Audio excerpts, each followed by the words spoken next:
അത് അമീഷ് ഖാനാണെന്ന് എങ്ങനെയാണ് കൃത്യമായി പറഞ്ഞത്? Sir please. ഇതിനൊരു തിരിച്ചടി കൊടുത്തേ പറ്റൂ കതിരവൻ.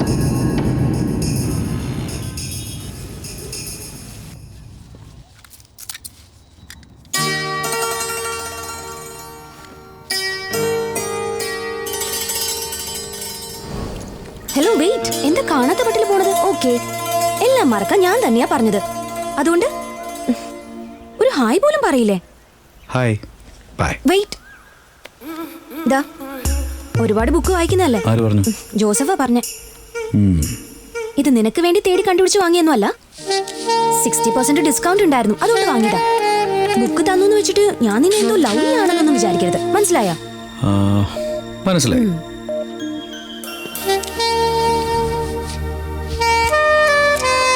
ലവ് എന്നാ പ്രേമമാണെന്ന് വിചാരിക്കരുത്, വെറുതെ സൗഹൃദം മാത്രമാ.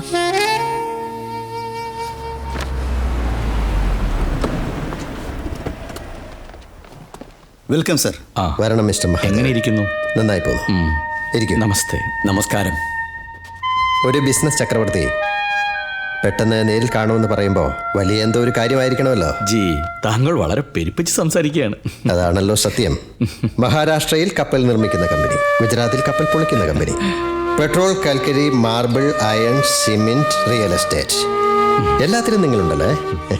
വെടിയുണ്ടയും വിൽക്കും, പച്ചക്കറിയും വിൽക്കും, സെൽഫോണും വിൽക്കുന്നുണ്ട്, ചെരുപ്പും വിൽക്കുന്നുണ്ട്. ഇനി ഉപ്മാവ് മാത്രമേ വിൽക്കാത്തതായുള്ളൂ. പക്ഷേ ഇതൊന്നും പെട്ടെന്നൊരു ദിവസം കാക്ക കൊത്തിക്കൊണ്ടുവന്ന് എൻ്റെ മടിയിലിട്ട് തന്നതല്ല. ഞാൻ അരിച്ചാക്ക് ചുമന്നിട്ടുണ്ട്, പെട്രോൾ ബങ്കിലെ ജോലി ചെയ്തിട്ടുണ്ട്, അടിത്തട്ടിൽ നിന്നും വന്ന് പടിപടിയായി ഉയർന്ന് ബിസിനസിന്റെ ടോപ്പിലെത്തിയെങ്കിൽ അതിന്റെ കാരണം നിങ്ങളുടെ കഠിനാധ്വാനം. നോ നോ നോ നോ അത് മാത്രമല്ല, ഗവൺമെന്റിന്റെ സപ്പോർട്ടും കൂടിയുണ്ട്. താങ്കൾ ഒരു സിഗ്നേച്ചർ ഇട്ടാൽ എന്നെ കൊണ്ട് പുതിയൊരു ഫാക്ടറി തുടങ്ങാനും കഴിയും. വേറൊരു സിഗ്നേച്ചർ ഇട്ടാൽ എൻ്റെ ഫാക്ടറി പൂട്ടാനും പറ്റും. ഇപ്പൊ എന്ത് ഫാക്ടറി തുടങ്ങാനാണ് ഞാൻ ഒപ്പിട്ട് തരേണ്ടത്? നോ സർ, ഇപ്പോൾ അവർ സ്വന്തം കാര്യത്തിനായി വന്നതല്ല. അടിക്കടി നമ്മെ ആക്രമിക്കുന്ന പാകിസ്ഥാന് തക്ക മറുപടി കൊടുക്കണമെന്ന് പറഞ്ഞിരുന്നതല്ലേ. അതുമായി ബന്ധപ്പെട്ട ഒരു ഐഡിയ താങ്കളുമായി ഡിസ്കസ് ചെയ്യണമെന്ന് പറഞ്ഞിരുന്നു.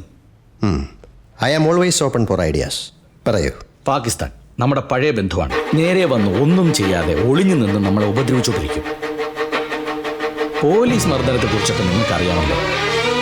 എത്ര അടി അടിച്ചാലും പുറത്തൊരു അടയാളം പോലും കാണില്ല. പക്ഷേ ഉള്ളിലെ സ്പെയർ പാർട്സ് എല്ലാം ഒടിഞ്ഞിട്ടുണ്ടാവും. അവന്മാർക്ക് അത്തരത്തിലൊരു ഇരുട്ടടി കൊടുക്കുക തന്നെ വേണം. അടിക്കണം, പക്ഷേ അടിച്ചത് പുറം ലോകത്ത് ആരും അറിയരുത്. എന്തിന്? അടി വാങ്ങിയവർക്ക് പോലും മനസ്സിലാവരുത്. Scenes exciting. എക്സ്പ്ലെയിൻ ചെയ്യാമോ? ഷോഹിം. കതിർ സർ. ഞാൻ തന്നെ വിളിക്കാം. Yes, sir. ഇപ്പോൾ